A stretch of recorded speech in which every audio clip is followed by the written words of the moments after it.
Okay, this is a quick overview of the social structure that existed before the French Revolution in France, known as the Ancien Regime. Let's start with a definition of this Ancien Regime. By Ancien Regime, I'm referring to the social and political structures which existed in this Kingdom of France from the end of the late Middle Ages, around the time of the Renaissance Reformation, until 1789. When I say the Ancien Regime, I want you to think of it as referring to the way France was before the Revolution. The word ancien relates to ancient, old, the old or former, the old way of running the country.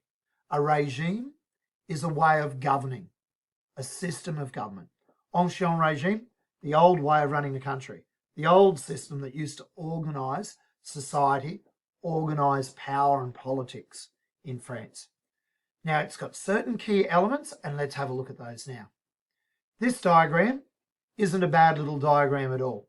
What it does is give us an insight into the main structures of the pre-revolutionary government of France.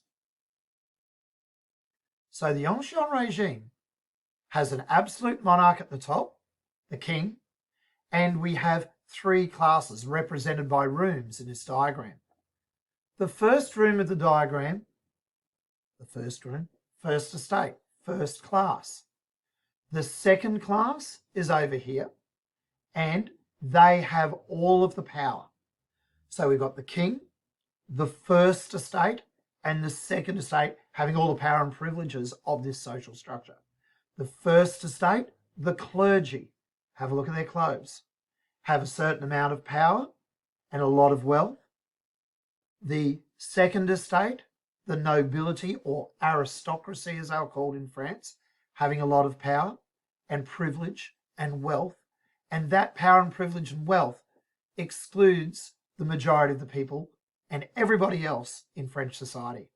If you weren't the king, if you weren't the first estate, if you weren't in the second estate, you are in the rest. And by the rest, I'm now referring to the third estate. And the third estate had really no privileges in society. They really were powerless in society. They had no vote, no way of representing themselves in government. They did all of the work. Look at the imagery there. They worked in the fields, they worked on the roads, they built things, they worked in offices, they were the lawyers, the journalists, and every other job. They paid the taxes. They paid the tithes and had to perform duties to both the church and to the nobility. So we have the majority of people in the third estate, and the first estate, the clergy, the second estate, the aristocracy, and the king really reaping the benefits of the hard work of that third estate. Let's break it down a little bit more.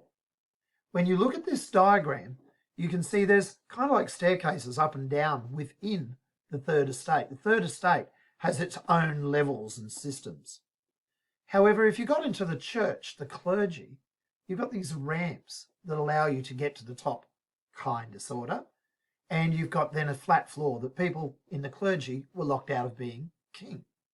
Likewise, in our second estate, there's these kind of ramps to different levels within the second estate and the nobility and aristocracy. But again, there's a ceiling, a floor. Generally speaking, and there's some exceptions to this, but generally speaking, if you're in the third estate, there's a pretty hard ceiling between you and those above you.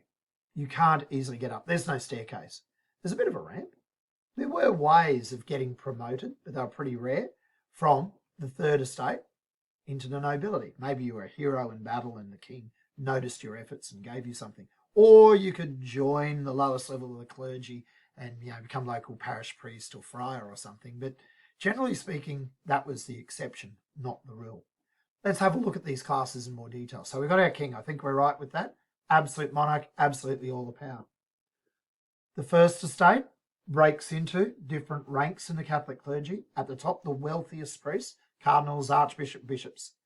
Then in the middle, you've got people in charge of the abbeys, the great monasteries of the time.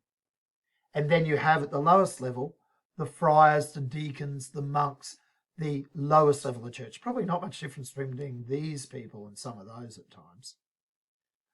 In the second estate, the aristocracy is rated. You've got the noble or noblesse d'épée, so the warrior classes at the top, the princes, the barons, the marquis, the counts, the earls, the dukes at the highest level. But below them in their own ranking system are gentry. They are low levels of the aristocracy, squires, gentlemen. Let's get down to the third estate, really important for us. We've got at the highest level in here a group we really need to be aware of, the bourgeoisie. Now, the bourgeoisie are the educated middle class, and they often had wealth. Lawyers, doctors, educated middle classes tend to live in the cities. Journalists, newspaper authors, the people who probably wanted to run the country. They run our countries today in a lot of ways. Below them, we have our peasants, our workers, our rural class. And in the middle, something in between the two, the town working classes, the group who go on to be the sans-culottes perhaps later on. So let's revisit that concept again. We've got each estate that has levels within them themselves, a kind of a ladder, a hierarchy. But the third estate really has three clear classes within it.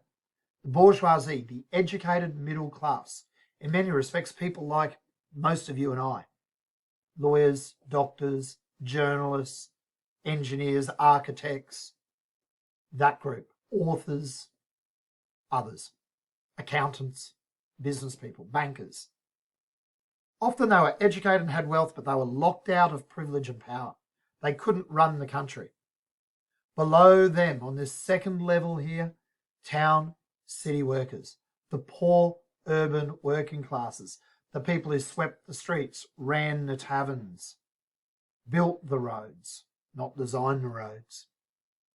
The sailors, the soldiers. In the cities, the working class of the cities. And then we've got our rural working class, our poor of the countryside, our peasants. Now, let's think about how these groups sort of play out in society. The king, of course, there's one of him. But the clergy made up only 0.5% of the population. So this diagram's a little misleading. 0.5%. So one person every 200 you might see in the street might be clergy of any of those levels. The aristocracy, 3 times as many roughly, 1.5% of the population. So you're seeing about 3 people of every 200 walking down the street might be aristocrats. Now, I don't know if you're very good at maths or not, but look at how many this leaves. 98%. 98% of the population of France were locked out of privilege and power. 98% of the population had to do all of the work, pay all of the taxes.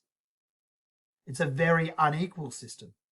And if you look at the primary source I've provided over in the corner, you might see that this is the equivalent of the nobility and the church riding on the back of the workers, of the rest. Some sort of piggyback type game.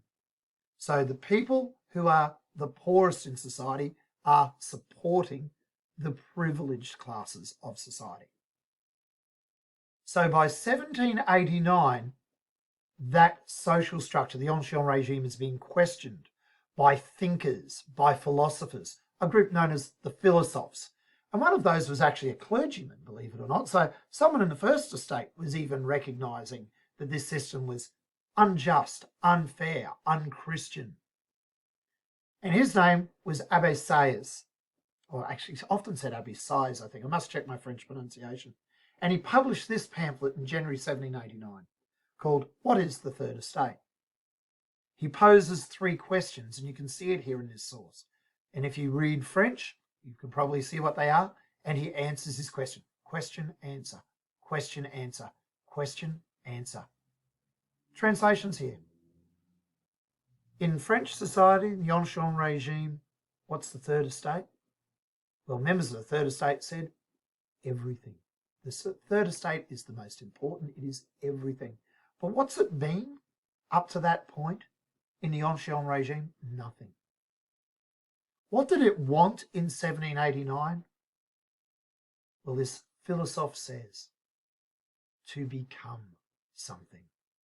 So our story of the French Revolution is, at least partly, about how the third estate becomes something.